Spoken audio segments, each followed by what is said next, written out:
Yo,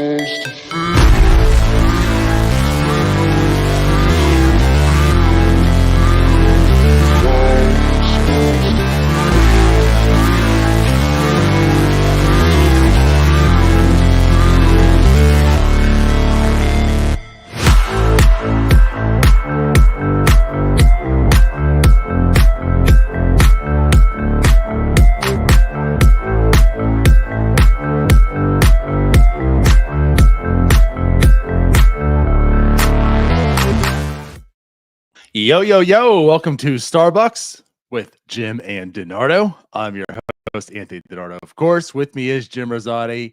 Jim, happy Monday. Happy Monday. Good morning. Hope everybody had a good weekend. I had a good weekend. It was relaxing, I feel. How about you? I don't know if it was relaxing, but it was a good weekend. Okay. Louisville finally won. What? They've been on a little skid, so it was nice to pick up a win. Glad to hear, I guess. Pitt 6-0. Pitt is 6-0. Penn State is 6-0.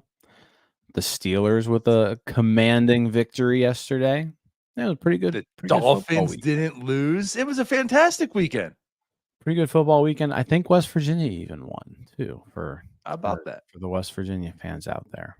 Actually, you know what? No, they didn't. They lost. I think they lost. Perfect. Sorry, WVU fans. But no, good stuff.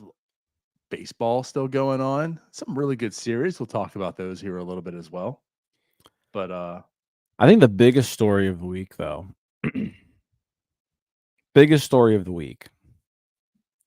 was NS9 Live last week. You and Tyler come on, just bashing me the whole beginning of the show. And then you're going through everyone's over-unders for the season.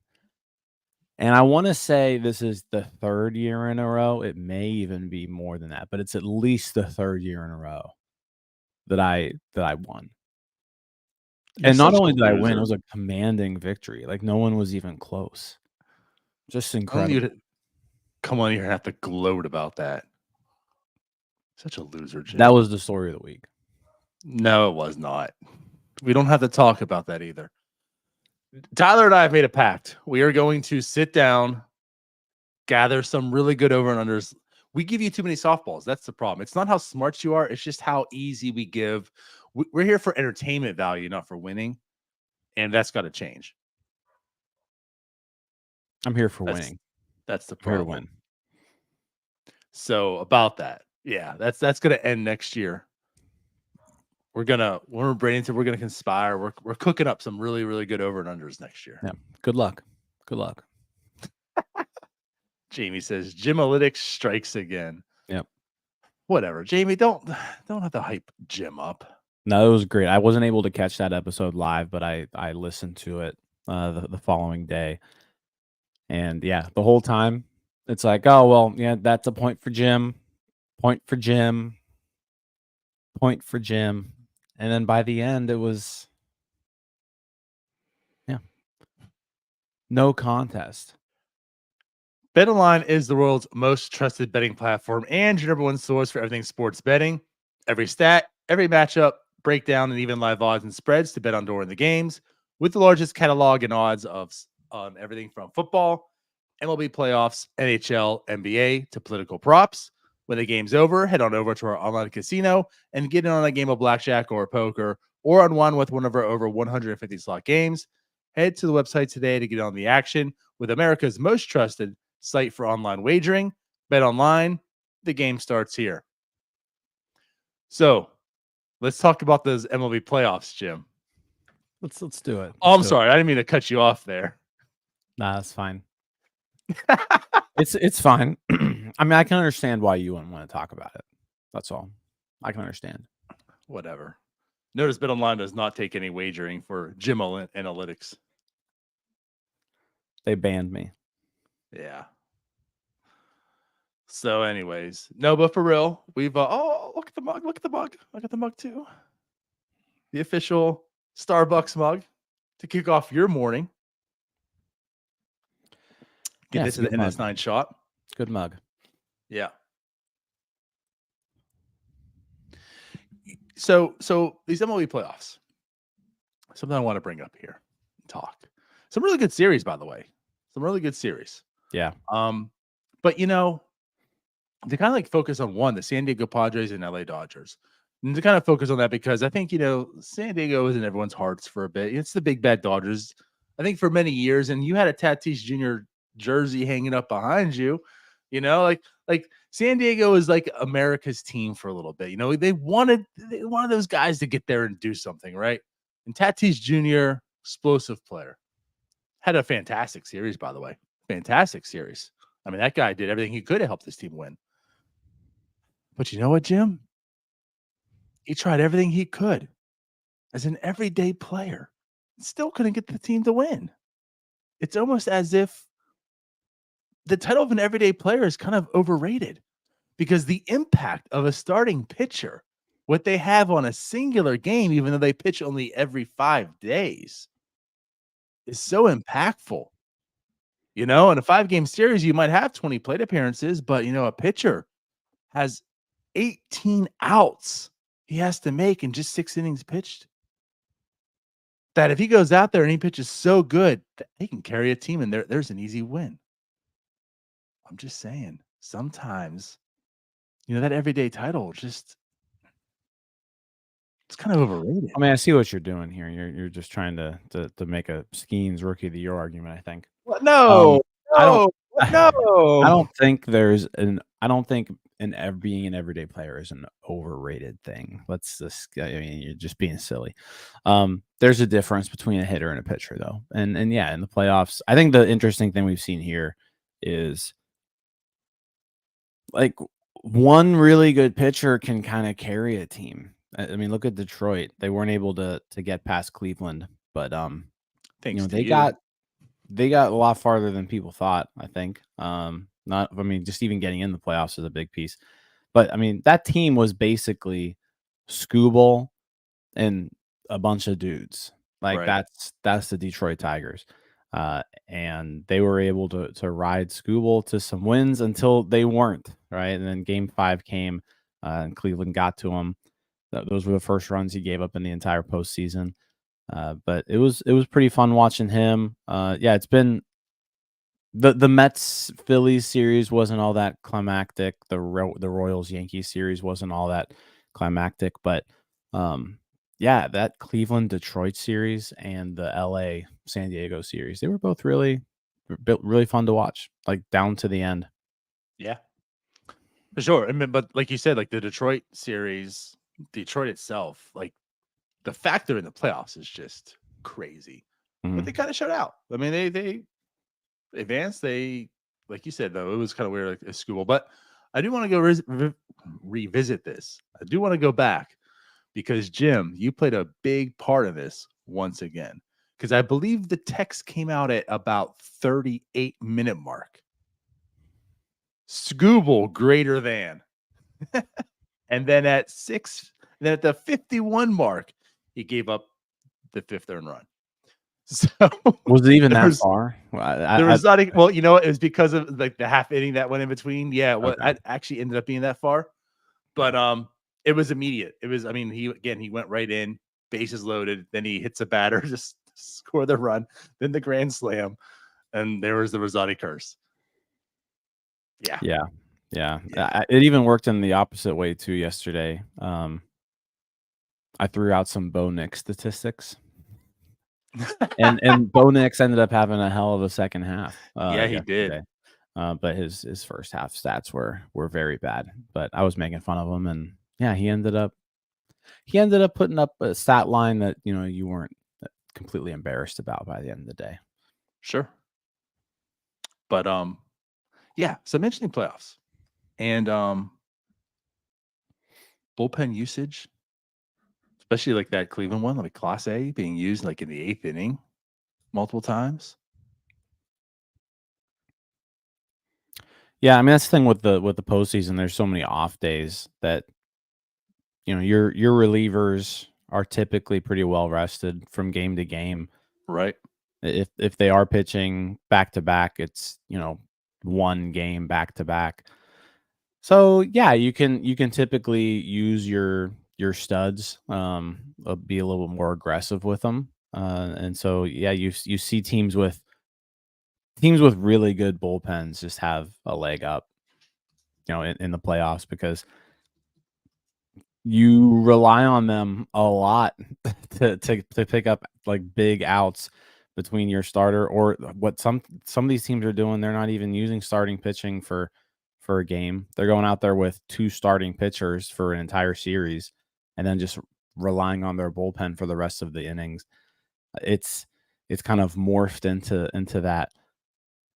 You aren't seeing too many teams throwing out like 4 starting pitchers anymore in a series. Right.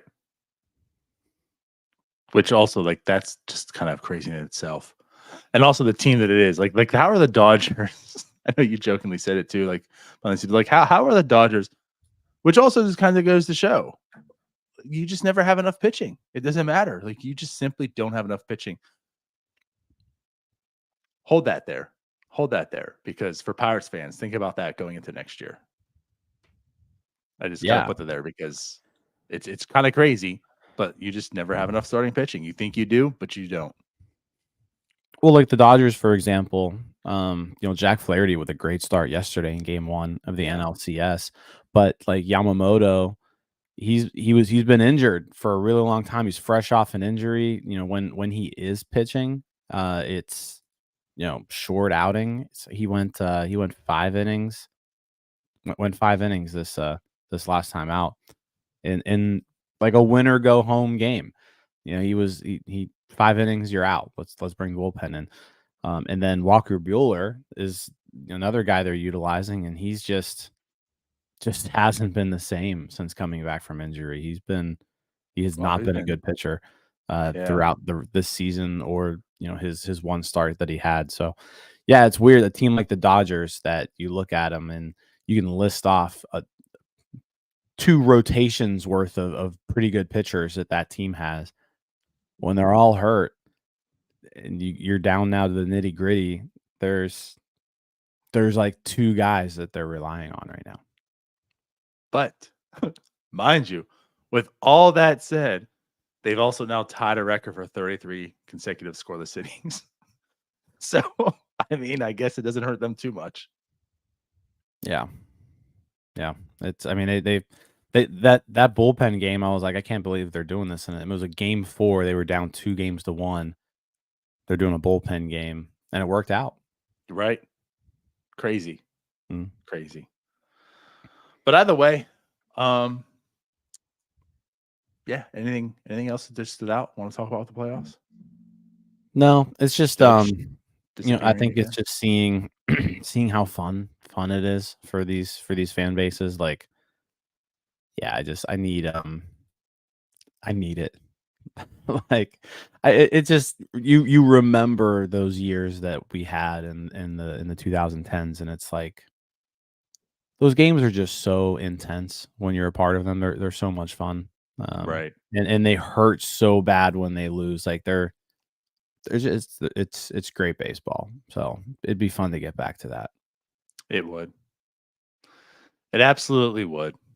And like you said, kind of hurting. It's like Cleveland being there, Detroit being there, Kansas City being there.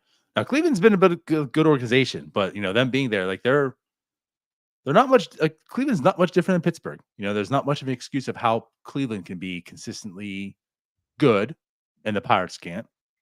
But then again, like seeing Detroit there, seeing Kansas City there after their horrendous year last year, like guys, it can happen. There's not too many excuses. You can get there. Let's do it. Yeah. So, yep. But let's go ahead and transition that way. So speaking of getting there, again, the offseason is quickly approaching once all these, series are done. The World Series is done. And as we've kind of alluded to, I think there's some pretty big decisions coming up. I mean, it's going to be a big offseason regardless for Ben Cherington and the Pittsburgh Pirates. Certainly going to be a very, very big offseason for many reasons.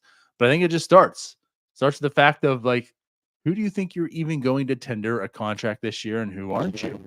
With a 40-man contract with these decisions, we've talked about the payroll. The salaries are starting to creep up, and it's time to actually decide to win. So, who do you feel is going to help you be a winner? Who do you tender a contract and you say, you know what? Thank you for your services. Thank you for your time. But the standard is now new.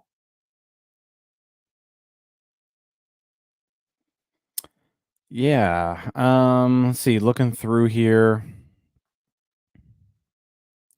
Pirates should have few people who are eligible for arbitration coming up. Dennis Santana, Ben Heller, David Bednar, Connor Joe, Johan Oviedo, Brian De La Cruz, Joey Bart, Colin Holderman, and Bailey Falter. Those are the ones that I am seeing should be arbitration eligible. So yeah, so it's a matter of, okay, who out of those guys do you tender a contract to? Who do you start negotiating with? And then there's some people too who don't even fall under arbitration eligibility, where you may just cut ties with as well. So there's a few people there. I tend to, the people who aren't arbitration eligible, tend to kind of, like, they can have a roster spot until it's not needed anymore, right? So Mhm. those are DFA candidates too down the road. But yeah, there's a good list of guys here, and I think there's a couple here that I think are just no brainers. You sort of have to do it regardless of how how impactful to the team they've been the past couple years. And then there's a couple people where it's like probably worth a discussion on whether or not they bring them back. So I think starting off, Dennis Santana is going to be the one whose arbitration, his third year of arbitration, and obviously he's a automatic. Like, you got to tender Dennis Santana, obviously. Oh, for Um, sure. you know, then we got Ben Heller, and I'm not tendering Ben Heller. What What, about you? are you sure? Yeah, I don't think that's happening. That might be the easiest decision Ben Cherington has been able to make his entire tenure. Not tendering Ben Heller. Yeah. So I think Ben Heller's a no. Yeah, I'm pretty safe in saying that. there you Um, go. so this leads to some people who may need a conversation about. One of them is David Bednar, and I know I'm in the camp where it's like, I'm gonna go ahead and chalk this up as a lost year. I want to bring David Bednar back. The stuff looked fine. It was just, command wasn't there this season. Bullpen, arms sometimes have just bad years. It happens. It's a small sample size, and stuff like that happens from time to time. So I'm willing to give Bednar like another year because of how good he's been in his past. But David Bednar is going to be eligible for arbitration. He's going to be making somewhere in the range of $6 million or so. Um, that's someone I'm tendering a contract to, but like, it's his do or die year. Like, he needs to get better, or then he's being non-tendered the following season if he can't Right. figure it out. This one, I feel like there's going to be a lot of discussion around David Bednar. Um, and I'm with you. And I'll tell you what, and I'm not going to steal his thunder or what he said, but Fort and I had a discussion. There's going to be another Fort Friday on a Tuesday, by the way, tomorrow. But we talked about this a little bit, and he had an interesting concept of what he would do. But like he and I agreed in the sense, which we all agree on this part, like, I don't think it's gone. Like, I don't think it's lost from David Bednar because, just like you said, the stuff was still there. The results certainly weren't, but it's like the season didn't appear as if, oh boy, here's a lot of red alarms going off. The end is near for David Bednar, if that makes sense. It seemed there's some unluckiness. You see about the tipping, the injury at first. It just seemed like a lot of things just impact one after the other. But it just seemed as if, like, his stuff was still, I mean, the fastball was still there. You know, when you look at Stuff Plus, you look at like his actual pitching, like the stuff was good. Right. So I feel like with you too, like I'm not non-tendering him because now unless for some reason you feel like you could non-tender him and pick a backup, but I just don't think that's happening. Like you non-tender him, he's going somewhere else. Someone else is picking him up, and somebody else is getting that David Bednar back. So I think there's going to be a lot of discussion on like if David Bednar is a non-tender candidate. I think there's going to be a lot of Pirates fans who believe like he should be, and I'm not in that camp. I think he remains a Pirate. I think you pick that 6.1 million or whatever it ends up being up, and tender him that contract. And I feel like there's a much better chance that you see 2023 David Bednar next year opposed to 2024.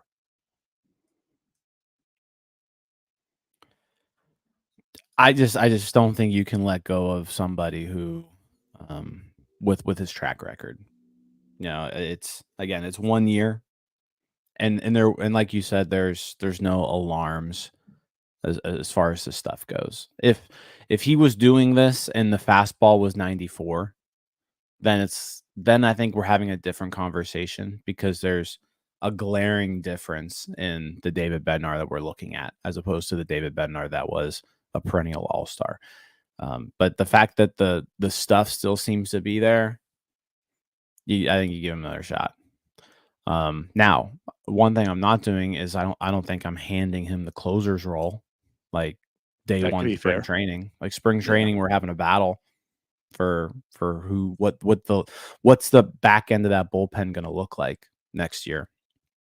I don't think you just write David Bednar's name at the bottom of the list and say he's your closer. Sure. Yeah, I mean that could be fair. And one thing I definitely have always talked about, and I think you agree with it as well. But like competition's always good. Competition's hardly ever a bad thing.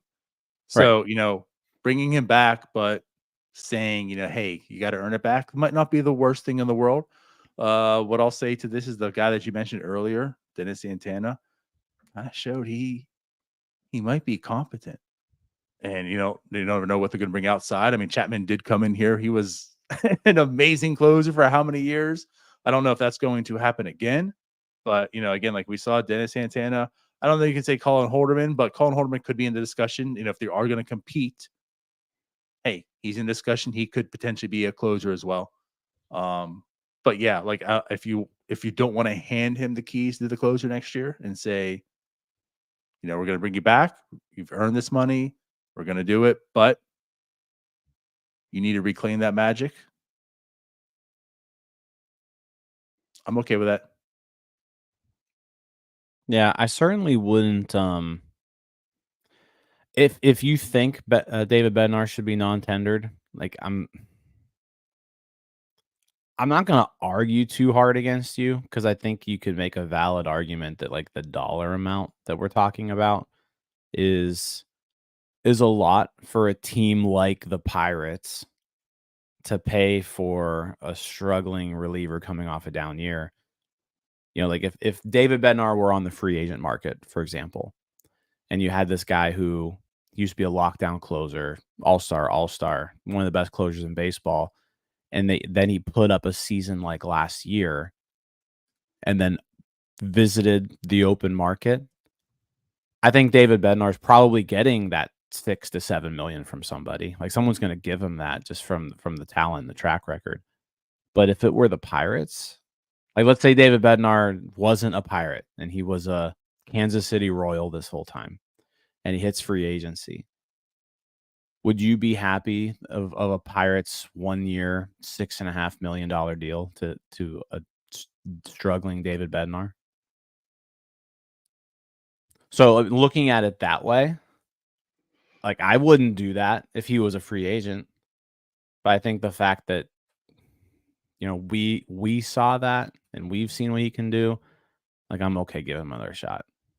But I can see the other side. Like if Bednar were a free agent and he was signed for 6.5 mil, I'd be like, that money might have been utilized better elsewhere. Yeah. I'm trying to like when you're saying that, something came to my head. This might not be the best perfect scenario. But I mean, Craig Kimbrell, we kind of thought his career was over. He was awful. I mean, worse than David Bednar, awful at one point. I mean, he had in 2019 a 6.53 ERA, and then in 2020 a 5.28 ERA. Thought it was done, but yeah, I said the contract. I guess it was different because I thought he was heading into free agency more or less off the bad years. Because when Philadelphia signed him, he signed a $10 million deal. That was also after a pretty decent year in LA at 3.75 ERA. But again, I guess what I'm alluding to is, like Kimbrel, you thought he was done, and then he came back and had a successful. Now, of course, this last year's end of the season didn't work out, but for a couple of years though, he was pretty decent still. And I feel like, again, not to like say David Bednar's Craig Kimbrell. Craig Kimbrell did Right. it very long time, very, very elite. But, again, like he looked awful. He looked awful. And then he came back and still was very productive. So I don't think you can just write David Bednar off because he had the one bad year. And again, if you look at the bad year in itself, there was a lot of things that it seemed like it piled up to make it a bad year and not so much ability. Yeah. Again, I think since there were no alarms with the stuff, let's run it back. Yeah. But next year's a big year for him. I mean, if he does come out next year and does the same thing, or not as bad, right? But nowhere near what his norms are, then yeah, you can certainly have that discussion because okay, now at this point in time, it's 2 years in a row. Yeah. Certainly, diminishing numbers.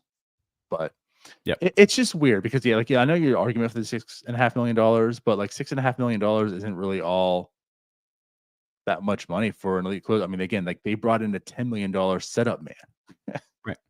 oddly enough, right?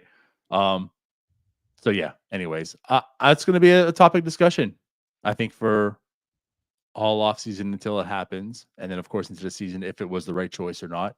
But I am definitely on the side of tendering him. Yeah, I agree with you. So Bednar was kind of the first iffy one. The next one, which I don't know if it's very iffy, but Connor Joe. Connor Joe is going to be entering his second season of eligibility, projected to be about 3.2 million, somewhere in that area. This is someone where the amount of production you're getting from him, you can get for league minimum, and there's no reason to pay 3 million for it. He's just a guy at this point. He's a guy who can hit lefties and not even do it that well, who can play corner, outfield, and first base. Like those aren't necessarily uncommon players. Right. So like Connor Joe, I'm a fan of Connor Joe, Mhm. the guy, but just he hasn't been good enough. And you can get Connor Joe type production elsewhere for less, or get better production from someone who's going to cost roughly the same. Yeah, I'm with you. It's almost sad in this sense. I think Connor Joe gets more hate than he deserves. I think he's a valuable piece for a team. Um, but what I also feel is, again, like for this team, for the Pittsburgh Pirates, when money is such a big deal as well, and you look around and you could, like you said, you could probably fill that elsewhere. Like Billy Cook could just be Connor Joe. What we did find with Billy Cook, though, also is like the defense is way better than Connor Joe could ever dream of. Maybe the bat's not the same, but the defense certainly might be able to even that out a little bit. Unfortunately, there's a lot of unknown with Billy Cook, and that's the risk you provide there. Sure, the dollar amount's going to be a difference. You're hoping maybe Billy Cook can just take over what Connor Joe is, but you also don't know, and that's kind of the risk. So it's like the risk is like, do you bring on Connor Joe for the known commodity, and just like, hey, here's what we have. He's not going to be used as much, hopefully this time. Like he should be used in the appropriate role, the appropriate amount of plate appearances, not be overexposed, and then that makes Connor Joe better. So you can pay for safety, or you can provide risk. Maybe go with the Billy Cook type and say that's going to be under Connor Joe and save some dollars. That way you can spend it elsewhere. But I'm with you. I don't think they're going to tender him, and I'm okay with it actually. Yeah, it's they just don't need another player like this on their team. They've got Right. enough other bodies that can fill the same role. Mm-hmm. You know. So I think we're both on board. I think Joe. I think Joe's non-tendered. I think that's one of your bigger names is getting non-tendered. Next up is Johan Oviedo coming off Tommy John. I think you're clearly tendering him a contract. Absolutely. Yep. It's going to be like the $1.5 million range is what MLB trade rumors is estimating, and I think you easily do that. Joey Bart definitely getting tendered. I mean, he came over and kind of revitalized his career. So MLB trade rumors estimates $1.8 million for Joey Bart. You're taking that all day long. Brian De La Cruz. Here's another interesting one because you went out and got him at the deadline. You traded a real prospect for him. Jun-Suk Shim was Jun-Suk Shim is a real prospect. Had his injury concerns, but he's a legit pitching prospect. And you traded him for Brian De La Cruz. And one of the reasons why you traded for Brian De La Cruz was because he has 3 years of 3 years of team control remaining on his deal. So he's entering his first year of arbitration next year. MLB trade rumors estimating about $4 million. And he was so bad. I don't think anyone could have expected, like, none of us were on board with the Brian De La Cruz trade. Like, nobody here liked that deal. Because I didn't think he was that good. I didn't think he was this bad either, though. Right. It's like, okay, well, he's not that good, but that doesn't mean he's like terrible. He was terrible after coming over. He put together a cumulative negative 1.5 WAR last year on Baseball Reference. I think it was negative 1 point something on Fangraphs. But ever since coming over to the Pirates, he was just god awful. Finished the season with 21 homers. Only 2 of those, I think, were with the Pirates, maybe 3. But just a dreadful season for Brian De La Cruz. So can you gamble and take back someone who just put up that awful of a year and pay him $4 million when you can use that money and go get yourself a corner outfielder who isn't gonna give you a 37 weighted runs created plus over 168 plate appearances? Like, I think when we talk about how bad he was, like he was Austin Hedges level bad when it comes to hitting. That's kind of the production that he gave you. It was that bad. This is interesting. I think this is almost maybe not debatable in the fact of like impact, like with David Bednar, but certainly probably one more discussed. What do you do here? Because he was awful. He was awful. Just terrible. But in the same sense, I was probably one of the biggest haters of this trade. I hate Brian De La Cruz. Now, that's going too far. Not the player, not the actual person, I should say, right? But as the player, he is just like as mediocre comes. And you should be upgrading Brian De La Cruz's, not acquiring Brian De La Cruz's. But with that said, they acquired him, like you said. It seemed like they were more interested in the control opposed to impact. They didn't go out get a rental for about the same cost it would cost for with an impactful rental like a Winker, who's performing really well at the playoffs, by the way. They went out there and paid for control. Well, when the control's not good, and what did we talk about? Tyler and I did the emergency podcast, and we said, you know what? The problem with this is he's better and he improves the team this year. Which, by the way, he didn't. He added to the problem. That right field was just an albatross this year.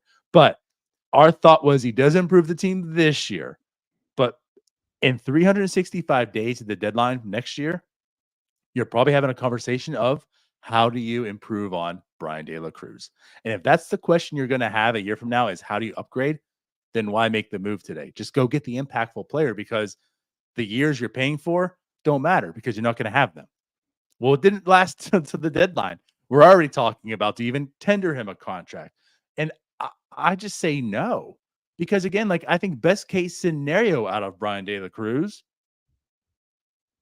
is he's an average hitter in a corner outfield spot at $4 million. And again, you're trying to go for playoffs. Adding a bunch of average players don't typically equate to playoffs. So my mindset is, well, you're already non-tendering Connor Joe likely, we just talked about. That's 3 million. What was this again? Connor Joe's. Yeah. Connor Joe's was 3.2. 3.2. Okay. So there's 3.2. Brian De La Cruz is 4. So there's $7.2 million in contracts. Put those together and get a real right fielder. Like that's my solution. Don't tender Brian De La Cruz. Go get the guy who's going to be good. Not that you're hoping to hopefully be average, which also he hasn't been average for some time. Yeah, I think you made a good point there in that, like, on paper, Brian De La Cruz should still offer you an upgrade even for next year, right? Like, I don't think you can expect Brian De La Cruz to be as bad as he was that No. those 2 months for next season. Like, he's shown at least over the course of his career that, like, he's a below average hitter. Like, I think that's pretty reasonable. And he can hit the occasional homer. So that's where the value comes from. But when you're that and your defensive prowess is as poor as his is, like if he came over and he was hitting like this, but he was really good defensively, then I'd be like, you know what? Let's run it back. It was probably, I mean, it was bad 2 months. He's shown that he can hit some power. Like, because then I can talk myself into he could be a league average hitter with good defense, you know? Right. And that's a Right. lot different than, well, the best we can expect from Brian De La Cruz is basically league average. That's what he's shown, you know, throughout his career. You can like ceiling, he'll be a league average hitter, but the defense is still dreadful. It is awful. It was one of the worst right fields I've ever seen someone play. And that's after seeing a catcher try to play that position multiple times last year and like he had never picked up a baseball before. Like that's kind of the same sentiment I got from Brian De La Cruz in right field last season. It was so bad. So I yeah, I'm with you. Like just there's no reason to do there's no reason. Like you can go out there and just say, "Hey, Nick York, go out and you can be our corner outfielder," and he'll get double the production you got out of Brian De La Cruz last year during his 2 months. Right. And that's if he sucks. It's still double the production. So it's like, yeah, there's no reason to pay $4 million for this. My worry though is that this is a guy that Ben went out there and acquired. Like he targeted and acquired this guy. One of the reasons was team control. So my worry is that Ben's like, we got this guy because we felt we could utilize him down the road in the future. We're gonna need to utilize him. It's gonna be one of those, we need Brian De La Cruz to play better. Like if that's the plan, like it was this year's plan was just we need people to get better.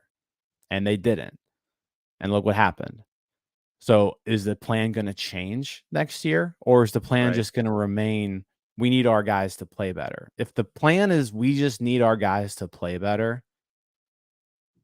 I'm sorry, like this might be who we are.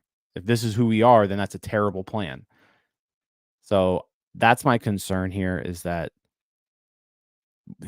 De La Cruz is just going to fall into that. We need our internal options to play better camp, and they're going to run it back.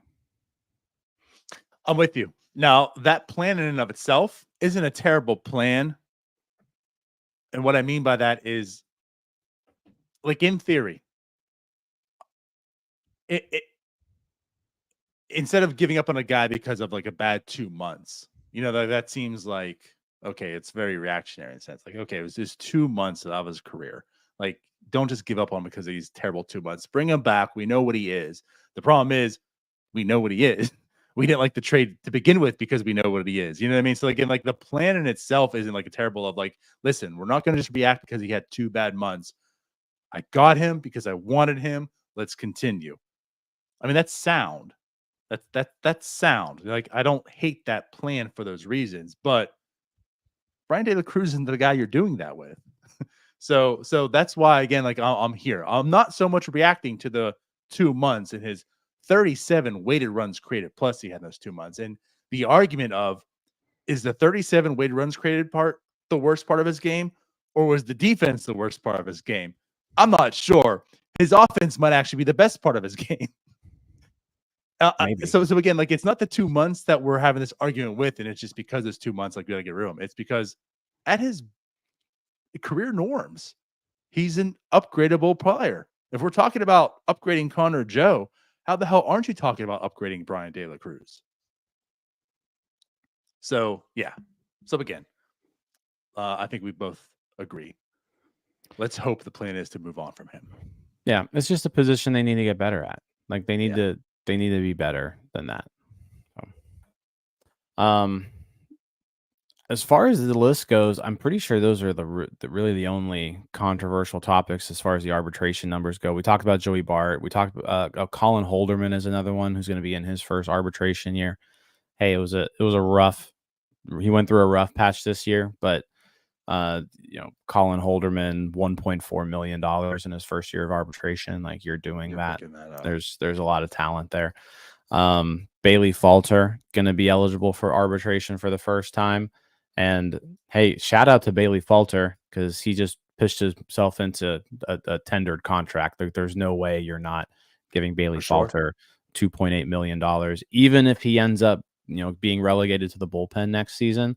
He's clearly shown that he's worth that. So, yeah, shout out to Bailey Falter making some money this year. Yeah, for sure. I'm not going to add too much, but that just goes to the depth part. Again, talking about the Dodgers, you never have enough pitching. You're tendering Bailey Falter that deal. Yeah. As far as the rest of the guys, it's minimum salaries for the rest of these guys, but I still think there's some people where you just automatically maybe take them off the roster. And like Dalton Jeffries probably falls into that camp. Going through the list here, that might be it. I feel like that's probably about it, at least for right now, especially. Yeah. I don't think someone like Joey Wentz survives the offseason, but it's possible that he could. And if he doesn't, then that's fine too. But I think for now, those are probably the moves I'm doing. I don't think there's any reason to carry someone like Jeffries though. No, I'm with you. That's where I'm at. Yep. Same. I think we all agree there. Isaac Mattson, maybe another one. Like no reason to carry him either. So Mattson. So yeah, those are the final answer. Mattson and Jeffries. I'm non-tendering as well. Oh, and then Marco Gonzalez. I'm not picking up his club option. Oh, yeah. I guess you have to actually say that. That's right. You're not paying Marco Gonzalez $15 million next year. But everybody else, like Dowry Moretta, I'm picking up. Hunter Stratton, I'm picking up. I said Joey Wentz, I'm probably tendering a contract to, and just seeing what happens and see how the offseason plays out. Mm-hmm. The rest of the bullpen, yeah, we're good there. So I think that's my final answer. So we said no to Jeffries, Heller, De La Cruz, and Joe, right? Those four? And Isaac Mattson. I said no to. Yeah. Yeah. Okay. That's fair. Because then also looking at the 60-mans, Marco, you're getting rid of. Heller, we're getting rid of. Jeffries, getting rid of. Retta comes back, Oviedo comes back, Hunter Stratton comes back, Endy comes back. So then that still gives you the one for flexibility right now. Yeah. Cool. Yep. That's where I'm at, I think. All right. So there you have it. We'll see what happens. Yep. Cool. Good show. Anything else that you wanted to touch on before we get out of here? No. What are your championship series picks? So the Dodgers won game 1 yesterday in the NLCS, but we got Dodgers, Mets, and then Guardians, Yankees. Who you got? I mean, I'm going to go with Dodgers just because. Well, they're up 1-0. So, and then of course, helps. like it helps that they're also up 1-0. But like they should, like they say, well, like I mean, look at payroll. I mean, the Mets, but just talent wise as well. This Guardians Yankees one's kind of interesting. I mean, man, I don't know. Yankees and Guardians again, though. That's going to be an interesting series. That's for sure. I feel like, and like I want to say Yankees.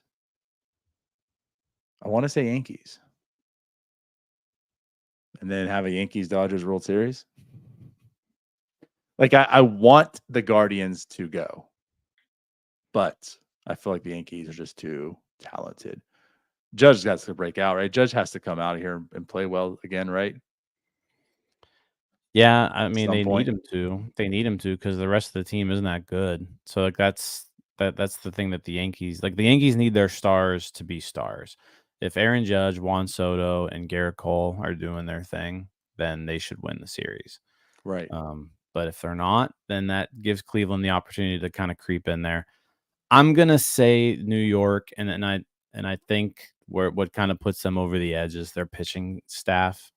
Like I like the Yankees lineup outside Soto and Judge isn't necessarily scary. You look at the Guardians lineup and it's not that different, top to bottom.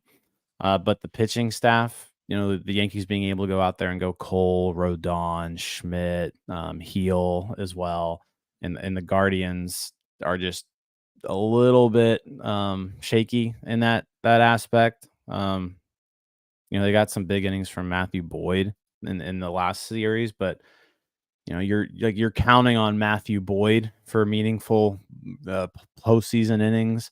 Not super comfortable with that. Alex Cobb, another guy you're giving innings to.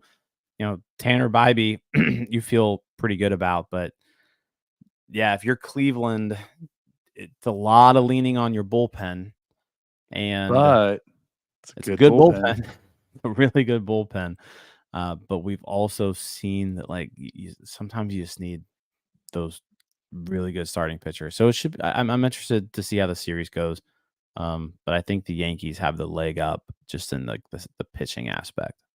Right. I agree. Though also too, you're talking about the lineup and not that good. Hey, playoff Giancarlo Stanton though. He is there and he's having hell of a playoffs. So if Aaron Judge can become Aaron Judge, though, they need that, and that's a tough lineup. But I'm with you. I would love to see the Guardians advance. I just think the Yankees will. Yeah, I'm with you. I think it's going to be Yankees Dodgers too. Yeah, I would prefer Cleveland Dodgers though. I think that would be what I'd want to watch the most. I'll watch either of them. That's for sure. Yeah. I mean, what if it's not going to? But like New York, the Mets versus Yankees, which would be entertaining. I think either series will be entertaining, no matter what it is. Yeah. But all right, well then let's get out of here. We'll see you guys later. So like I kind of teased, tomorrow we're gonna have a Fort Friday, part 1 of it. I could not control Fort. Let's put it that way. Ford had a lot to say. I'll say that. For all those out there, he has some things to say about this team in this offseason for sure. So probably look out some more for Friday this offseason because I think he has a lot to get off his chest. And then hey, Wednesday, the fanboys. So the votings are over. They're in. We have the winners. So we'll talk and have the fanboys on. And then Friday, another The Point. So Bridge to Bucktober. We got Bucko Nutsy. We got Alex Stumpf on. and then one of us. So we'll see you guys this week. Some good, fun stuff coming up. Bye-bye. See you guys. Hey, you all. Thank you for watching. I know we try to provide the most entertaining content that we can, and we'd love to spread it to as many people as possible. So I know it doesn't seem like a lot, but if you could take the 5 seconds to like this video and subscribe to the page, it helps out so much more than you know. Thank you, and let's go Bucks.